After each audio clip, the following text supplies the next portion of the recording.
হংসেশ্বরী মন্দির। এই মন্দিরটি রয়েছে হুগলি জেলার বাঁশবেড়িয়া নামক একটি স্থানে। এই মন্দিরটির প্রচুর বড় ইতিহাস।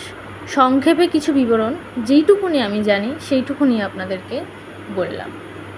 এই মন্দিরটি রাজা নৃসিংহদেব প্রতিষ্ঠা করেন 1799 খ্রিস্টাব্দে। তার মৃত্যুর পর তার স্ত্রী রানী শঙ্করী দেবী এই মন্দিরটি পুনরায় সম্পূর্ণ করেন 1814 খ্রিস্টাব্দে।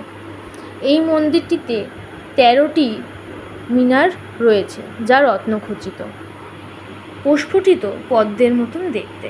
ঠিক যেমন মা এই মন্দিরে অধিষ্ঠান করছে প্রস্ফুটিত পদ্মের ওপরে, দেখলে আপনার মনটা জুড়িয়ে যাবে।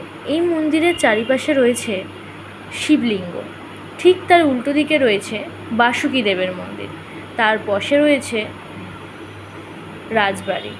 এই মন্দিরে রয়েছে অনেক গাছ, যে গাছগুলো হয়তো সেই প্রথম থেকে সমস্ত কিছু চুপচাপ দেখে যাচ্ছে। এই মন্দিরটিতে দুপুর 12:30টার পর মাকে ভোগ নিবেদন করা হয়, তাই তারপরে আর কোনো রকম পুজো দেওয়া যায় না। পুজো দেওয়ার হলে 12:30টার আগে এই মন্দিরে যেতে হবে। 1টার মধ্যে ভোগ বিতরণ হয়, যার কুপন মাত্র 50 টাকা করে।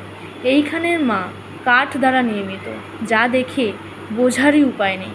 এটি বাসুকী দেবের মন্দির, যা টেরাকোটার কাজ করা আছে, মাটির খুব সুন্দরভাবে কাজ করা, যা দেখলে কোনোভাবে বোঝার উপায় নেই যে অত বছর পুরনো।